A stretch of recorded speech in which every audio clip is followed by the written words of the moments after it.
सन 1688 में इंग्लैंड की क्रांति के संपन्न होने के पश्चात अब हम आते हैं 1789 में घटित फ्रांस की क्रांति की ओर। फ्रांस की क्रांति 1789 में घटित हुई थी 1789 में। फ्रांसीसी क्रांति का विश्व के इतिहास में अपना एक अलग ही महत्व है। इंग्लैंड की क्रांति, औद्योगिक क्रांति, इन सब क्रांतियों के बावजूद फ्रांस ने एक ऐसी छाप छोड़ी थी फ्रांस की क्रांति ने, जिसने न केवल संपूर्ण यूरोप को बल्कि संपूर्ण विश्व को हिलाकर रख दिया था। ठीक है, तो अब हम देखते हैं कि फ्रांस की क्रांति के लिए आखिर उत्तरदायी कारण क्या रहे, इसका प्रभाव क्या हुआ और ये किन किन परिस्थितियों में ये क्रांति संपन्न होती है। ये बहुत इंपॉर्टेंट क्रांति है और हर एग्जाम में इससे कोई ना कोई सवाल हमेशा बनता है। और ये थोड़ा एक तरह से देखें तो एक थोड़ा टफ हो जाती है, क्योंकि अगर खुद से हम पढ़ते हैं बुक से तो इतना जल्दी समझ में नहीं आ पाता है। और बहुत सारे ऐसे लोग हैं जो मुझसे बोले कि मैम फ्रांस की क्रांति एक बार आप बताओ और उसके बारे में समझाओ, हमें समझ में नहीं आ पा रहा है अच्छे से। तो उन लोगों के लिए मैं आज फ्रांस की क्रांति को अच्छे से समझाती हूँ और जो चीज़ें आपको इंपॉर्टेंट लगे वो मैं हर वीडियो में आपसे कहती हूँ कि आप उसे नोट जरूर कर लें। ठीक है, तो हम स्टार्ट करते हैं फ्रांस की क्रांति। फ्रांस की क्रांति 1789 में संपन्न होती है। 1688 में जब इंग्लैंड की क्रांति चल रही थी, इंग्लैंड की क्रांति हुई या हो चुकी, उसका प्रभाव भी आ गया। उस समय वहां का शासक कौन था? जेम्स द्वितीय। जेम्स द्वितीय के ही काल में, उसके ही काल में फ्रांस का शासक कौन था? उस टाइम पे ही जेम्स द्वितीय के समय पर ही फ्रांस में कौन सा शासक था? लुई 14वां। लुई 14वां। ये कब था? इंग्लैंड की क्रांति मतलब यही 1688 के आसपास और 1712 तक था शायद, मुझे एग्जैक्ट याद नहीं है। ये था लुई 14वां। इसके बाद ये बहुत ही योग्य शासक था लुई 14वां। ये कैसा शासक था?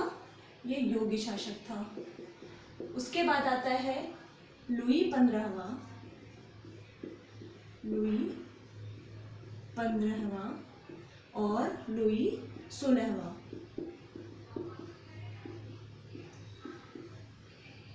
ओके, लुई 14वां एक योग्य शासक था, बुद्धिमान शासक था। लुई 15वां और लुई 16वां दोनों अयोग्य शासक सिद्ध हुए। ये दोनों थे अयोग्य शासक। ओके, इंग्लैंड की क्रांति के फलस्वरूप इंग्लैंड की क्रांति के दौरान फ्रांस का शासक था लुई 14वां और जब फ्रांस में क्रांति होती है 1789 में, उस समय पर फ्रांस का शासक था लुई 16वां। कौन था? लुई 16वां। ये अत्यधिक अयोग्य और घोर विलासी शासक था। जो लुई 16वां था, लुई 16वां पर इसकी पत्नी का बहुत ज्यादा अधिकार था। मतलब इसकी पत्नी हर काम में इसको करने के लिए बातें करती थी, बहुत फिजूल खर्च करती थी और इस फिजूल खर्ची के कारण राजकोष पर बहुत अधिक भार पड़ता था। मतलब ये अपने पत्नी के हाथ का कठपुतली था लुई 16वां।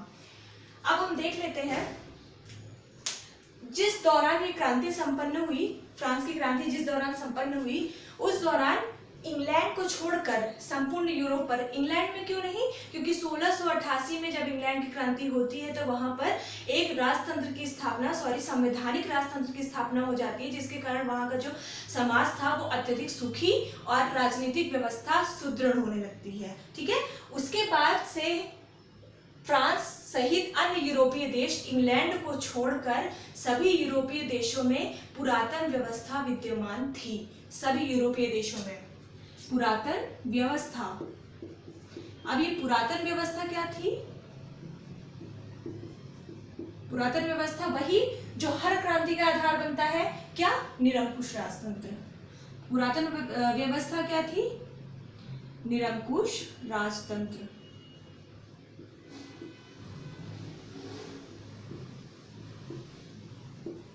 ओके, और क्या थी? सामंत एवं कुलीनों का अत्याचार। कुलीनों का अत्याचार। सामंत एवं कुलीनों के द्वारा वहां की जो राजनीतिक व्यवस्था थी उसको चलाया जाता था। इनके द्वारा ही किसानों एवं मजदूरों से कर आरोपित किए जाते थे, जबरदस्ती कर वसूले जाते थे। मतलब ये एक तरह से माध्यम थे, राजतंत्र के लिए एक माध्यम का काम कर रहे थे सामंत एवं कुलीन। ठीक है, कर व्यवस्था को और सुदृढ़ करने के लिए और कर को वसूलने के लिए। निरंकुश राजतंत्र, पुरातन व्यवस्था कौन सी? निरंकुश राजतंत्र हो गया। सामंत एवं कुलीनों का अत्याचार हो गया। का अत्याचार? किस पर अत्याचार? मजदूरों, किसानों एवं जो मध्यम वर्ग के लोग थे उन पर। फिर नेक्स्ट पॉइंट क्या था? पादरी वर्ग। पादरी वर्ग को विशेषाधिकार प्राप्त था। ये अपने आप को ईश्वर का प्रतिनिधि समझते थे और यह कहते थे कि हम क्या है? ईश्वर के दूत हैं और हमारे द्वारा कही हुई बातें ही क्या होंगी? कानून होंगी। ये हो गया, ये याद रखिएगा। ये इसका मेन आधार क्या बना? पुरातन व्यवस्था, निरंकुश राजतंत्र, सामंत एवं कुलीनों का अत्याचार और पादरी वर्ग। पादरी वर्ग की श्रेष्ठता हम कह सकते हैं। और इसके साथ ही चर्च व्यवस्था, चर्च में ही पादरी हुआ करते थे, तो इसके साथ ही चर्च व्यवस्था। मैं आपको पृष्ठभूमि बता रही हूँ, पूरा स्टोरी बता रही हूँ। ये जब आप एक बार समझ जाएंगे तो आपको कारण और प्रभाव लिखने में आपको बहुत आसानी होगी। फिर हम देख लेते हैं इसके आगे क्या हुआ। ये व्यवस्था तो मौजूद थी, ये तो समझ आ गया। उसके आगे क्या होता है? जो फ्रांस की सामाजिक दशा थी, मतलब वहां का जो समाज था फ्रांस का, तत्कालीन जो समाज था वो 3 स्टेटों में विभाजित था। फ्रांस का तत्कालीन समाज 3 स्टेटों में विभाजित था। कौन कौन से? एक था फर्स्ट स्टेट, नेक्स्ट था सेकेंड स्टेट और एक था third state. Okay, first state में कौन आता था? फर्स्ट स्टेट में कौन आएगा? जो स्वयं को ईश्वर का प्रतिनिधि मानेगा, मतलब पादरी वर्ग आते थे।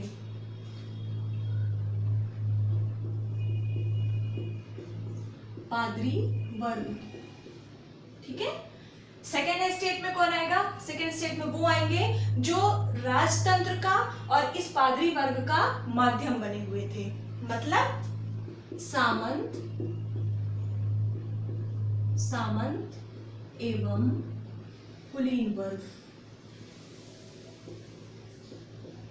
एंड आखिरी जो है थर्ड स्टेट में कौन आएंगे? बचे हुए बेचारी जनसाधारण जनता, उसके साथ ही किसान, मजदूर और मध्य वर्ग या मध्यम वर्ग। मध्यम वर्ग में जो मध्य वर्ग था ये अत्यंत शिक्षित वर्ग था। मध्य वर्ग के अंतर्गत वकील, डॉक्टर, इंजीनियर इत्यादि लोग आते थे मध्य वर्ग के अंतर्गत। इस मध्य वर्ग का क्या था? ये मध्य वर्ग जो था वो एक शिक्षित वर्ग था। शिक्षित वर्ग होने से क्या हुआ? मध्य वर्ग की आर्थिक दशा बहुत अच्छी थी। आर्थिक दशा इनकी मध्य वर्ग की अच्छी थी, लेकिन उनको समाज में वह स्थान प्राप्त नहीं था जो इन दोनों को प्राप्त था। मतलब जैसा व्यवहार किसान और मजदूरों के साथ हो रहा था, सेम वैसा ही व्यवहार मध्य वर्ग के साथ किया जाता था। मतलब उनकी राजनीतिक और सामाजिक स्थिति सही नहीं थी, उनकी आर्थिक स्थिति सही थी। ठीक है। जो फर्स्ट और सेकेंड स्टेट था, ये इसे क्या प्राप्त था? विशेषाधिकार प्राप्त था। क्या प्राप्त था? विशेषाधिकार। जबकि फर्स्ट और सेकेंड स्टेट के जो वर्ग थे, इनकी जनसंख्या बहुत कम थी। मतलब जनसंख्या कम होने के बावजूद, जनसंख्या क्या थी इनकी? कम थी। और क्या था? विशेषाधिकार वर्ग था ये, विशेषाधिकार वर्ग। इसके अलावा जो थर्ड स्टेट था, इनकी जनसंख्या इनसे बहुत अधिक थी, कई गुना अधिक थी। अधिक जनसंख्या,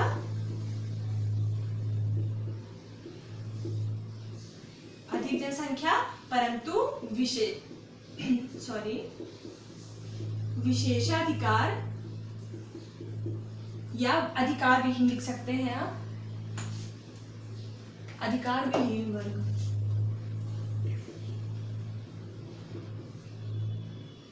अधिकार विहीन वर्ग। ठीक है, क्या समझे?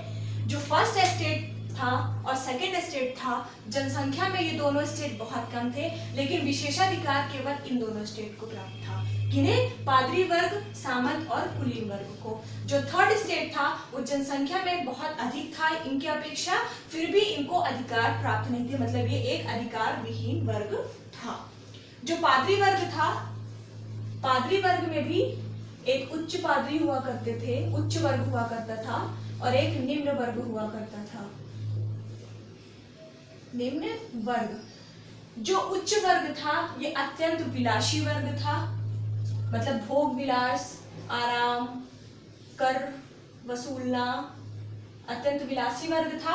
और इनकी अपेक्षा निम्न वर्ग की स्थिति थोड़ा दयनीय थी। लेकिन ऐसा नहीं था कि ये दोनों तो आते तो फर्स्ट स्टेप पे ही है, तो इन दोनों में क्या रहे? प्रेम भाव बना रहे, ऐसा नहीं था। इन दोनों में भी आपसी मतभेद व्याप्त था। ठीक है, इन दोनों में भी आपसी मतभेद व्याप्त था। पादरी वर्ग का क्या कार्य था? शासन सत्ता संभालना, मतलब राजा, एक तरह से राजा हर बात इनकी बात मानता था। पादरी वर्ग की हर एक बात राजा मानता था, क्योंकि ईश्वर के प्रतिनिधि थे, खुद को ईश्वर का प्रतिनिधि कहते थे ये। तो शासन व्यवस्था संभालना और साथ ही कर आरोपित करना, कर आरोपण पादरी वर्ग का कार्य था। ठीक है, सामंत वर्ग का क्या कार्य था? इनका कार्य था कर किसानों एवं मजदूरों से कर वसूलना।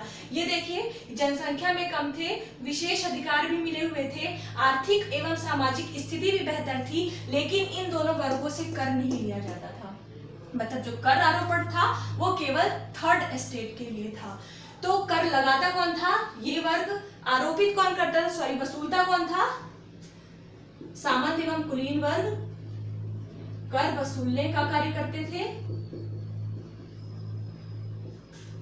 और किसान, मजदूर, मध्य वर्ग, इन सब की स्थिति तो दयनीय थी ही, और ये कर देते थे। करदाता कौन था? केवल थर्ड स्टेट था। जो लुई 14वां था, लुई 14वां योग्य तो था। देखिए, योग्य होने से कोई फर्क नहीं पड़ता, लेकिन जब आप अपनी योग्यता का कोई पहचान नहीं दिखाओगे, अपनी योग्यता की पहचान दिखाना आवश्यक है। जब तक अपने आप योग्यता की पहचान नहीं दिखाओगे तो आपकी योग्यता कैसे सिद्ध होगी? ये भले ही योग्य था, लेकिन ये जनता की भलाई के लिए इसने कोई कार्य नहीं किए, और ये स्वयं को कहता था कि मैं ही राज्य हूँ, मैं ही राज्य हूँ। मतलब एक तरह से स्वेच्छाचारी इतना था कि इसकी योग्यता का कोई आकलन ही नहीं किया जा सकता। मैं ही राज्य हूँ। और इसके बाद के जो शासक थे, लुई 15वां और लुई 16वां, वो तो अयोग्य ही सिद्ध हुए, और यहाँ तक कि लुई 16वां के ऊपर उसकी पत्नी का बहुत ज्यादा प्रभाव था, और बहुत फिजूल खर्च करती थी वो, और वो उसको मना भी नहीं करता था, उसकी हर बातें मानता था। ये हुआ। तो जो मेन फ्रांस की क्रांति का जो कारण उत्पन्न हुआ, सब आगे चलकर ये निरंकुश शासन, ये लोगों के प्रति भेदभाव की स्थिति, मध्य वर्ग, किसान, मजदूरों का जो शोषण किया जा रहा था, ये सब सही था, ये सब इन लोगों ने सह लिया। लेकिन जहां पर कर की बात आई, जबरदस्ती इनसे कर वसूलना, आर्थिक स्थिति फ्रांस की सही थी, फ्रांस तो वैसे भी किसानों का देश कहा जाता है, लेकिन कृषि और कृषि कार्य भी होते थे, लेकिन उत्पादकता जो थी वो अत्यंत निम्न थी, क्योंकि इनके पास कोई साधन उपलब्ध नहीं थे, और जो भी साधन उपलब्ध थे, जो भी उत्पादकता होती थी, वो कर के रूप में इन्हें देना पड़ता था। हुआ क्या? ये आप एक तरह से आपने राजनीतिक कारण भी समझ लिया, सामाजिक कारण भी समझ लिया, फ्रांस की क्रांति का सामाजिक कारण, राजनीतिक कारण समझ लिया। अब हम एक तरह से आर्थिक कारण देखते हैं। यूरोप में शतवर्षीय युद्ध हुआ था ये, और अमेरिकी क्रांति, अमेरिका में आंतरिक विद्रोह की स्थिति उत्पन्न हो गई थी, और युद्ध होने लगा था आंतरिक कलह के कारण ही। ये आप अमेरिकी स्वतंत्रता संग्राम में पढ़ेंगे। ठीक है, तो क्या हुआ? अमेरिकी गृह युद्ध, अमेरिकी गृह युद्ध, सप्तवर्षीय युद्ध का नाम आपने सुना होगा,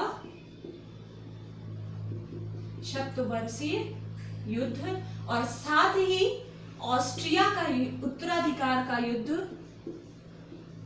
ऑस्ट्रिया का उत्तराधिकार का युद्ध।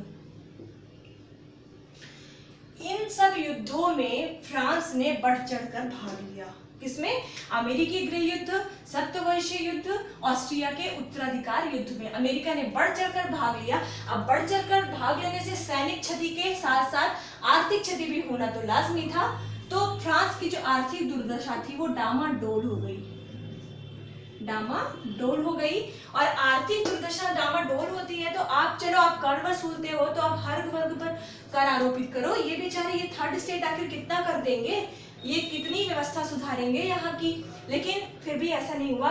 तब राजा जो था लुई 16वां, उसने चाहा कि ये और ये वर्ग भी कर दे, क्योंकि आर्थिक स्थिति इतनी ज्यादा खराब हो गई थी कि जो राजा था लुई 16वां, उसको वित्त मंत्रियों की नियुक्ति करनी पड़ी वहां की आर्थिक दशा को सुधारने के लिए। और कोलोन जैसे अर्थशास्त्री थे, कोलोन बहुत महान अर्थशास्त्री माने जाते हैं यूरोप के, तो कोलोन ने भी कहा कि ये आर्थिक स्थिति में सुधार तभी हो सकता है जब थर्ड एस्टेट के साथ साथ फर्स्ट और सेकेंड एस्टेट भी कर दे, मतलब कर को अपना जो है भागीदारी कर पे दे।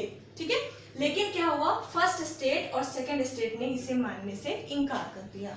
जब फर्स्ट स्टेट और सेकेंड स्टेट ने इसे मानने से इनकार कर दिया, तब वहां का जो तत्कालीन शासक था लुई 16वां, उसने 175 वर्षों के बाद स्टेट जनरल की बैठक बुलाई। स्टेट जनरल क्या था? स्टेट जनरल विभिन्न वर्गों के लिए राजनीतिक रूप से एक परामर्शदात्री सभा थी। मतलब कोई भी राजनीति में कोई अगर अव्यवस्था उत्पन्न होती है, सामाजिक रूप से कोई अव्यवस्था उत्पन्न होती है, तो उसके लिए एक परामर्शदात्री सभा थी केवल राजा के लिए। अब 175 वर्ष की बात क्यों? जाहिर सी बात है शासक निरंकुश था और हर चीजें उसके हाथों में थी। तो उसके पहले जो सभा थी स्टेट जनरल थी जो, तो वो क्या करती थी, वो हित में बातें करती थी, लोगों के हित में बातें किया करती थी, और वो चीज राजा को पसंद नहीं थी क्योंकि उसमें राजा का खुद की स्वार्थ पूर्ति नहीं हो पा रही थी। ओके, तो उसने 175 वर्ष के बाद जब फर्स्ट और सेकेंड स्टेट ने कर देने से इनकार कर दिया, तो 175 वर्षों के बाद उसने क्या किया, स्टेट जनरल की बैठक बुलाई। स्टेट्स जनरल की बैठक बुलाई। अब स्टेट जनरल की जब बैठक हुई,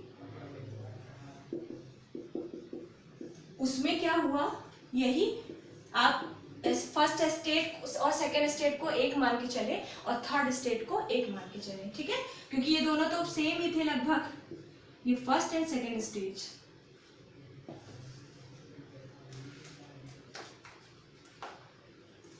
ये फर्स्ट प्लस सेकेंड स्टेट और ये हो गया थर्ड स्टेट। इनकी जनसंख्या कम थी। ठीक है, इनकी जनसंख्या कम थी, इनकी जनसंख्या अधिक थी। जनसंख्या कम, दोनों को मिला के जनसंख्या कम, और इनकी जनसंख्या क्या थी, अधिक थी। इससे क्या हुआ, जनसंख्या कम होने के बावजूद इन्हें विशेषाधिकार तो प्राप्त था ही, बहुमत प्राप्त था इन्हें। मतलब इन्हें मतदान देने का, ज्यादा लोग इनमें मतदान कर सकते थे, मतलब इन्हें बहुमत प्राप्त था। बहुमत इनका ज्यादा था, मतलब बहुमत प्राप्त था इन्हें। और जो थर्ड स्टेट था, इसकी जनसंख्या अधिक होने के बावजूद ये अल्पमत थे। ऐसी स्थिति में थर्ड स्टेट ने इससे मांग की।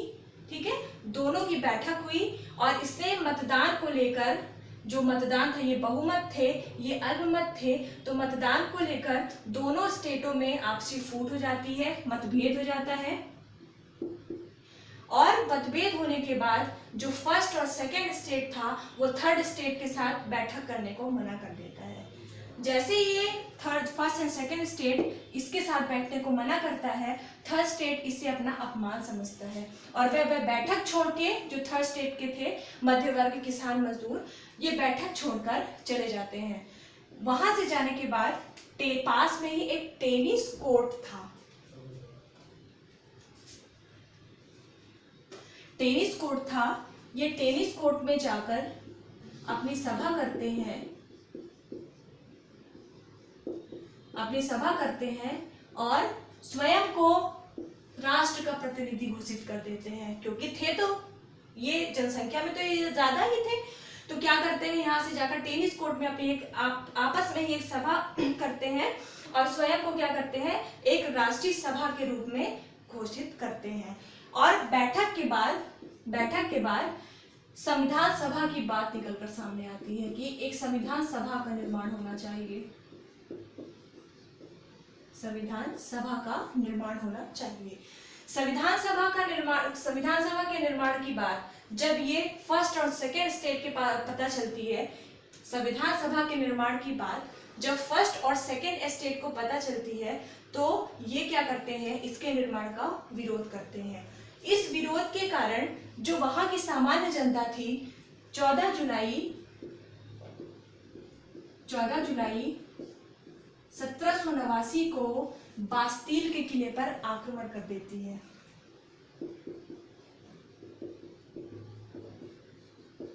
बास्तील के किले पर आक्रमण कर देती है और बास्तील के किले में बहुत सारे बंदी थे, सारे बंदियों को मुक्त कर दिया जाता है और इस किले में जितने हथियार रखे हुए होते हैं, सारे हथियारों को लूट लिया जाता है। तो ये एक तरह की पृष्ठभूमि तैयार हो गई। यहाँ से स्टार्ट हो जाता है फ्रांस की क्रांति।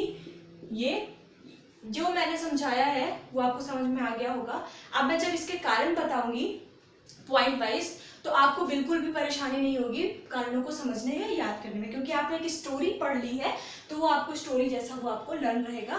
फिर ये काफी बड़ा है फ्रांस की क्रांति, इसमें कुछ दार्शनिकों की भी भूमिका मानी जाती है, रूसो, मॉन्टेस्क्यू, शायद आपने नाम सुना हो, तो उन सब की भूमिका बताएंगे। उसके साथ साथ फ्रांस की क्रांति में सबसे बड़ा एक उदय होता है, वो है नेपोलियन का उदय होता है और फ्रांस की शक्ति में क्या परिवर्तन आते हैं, ये आपको आगे की वीडियो में बताएंगे। नेक्स्ट वीडियो में मैं आपको बताऊंगी फ्रांस की क्रांति के कारण पॉइंट वाइज, ताकि आप नोट्स बना सके। ठीक है, तो पढ़ते रहिए। नेक्स्ट वीडियो के साथ हम फिर से मिलते हैं। Best of luck.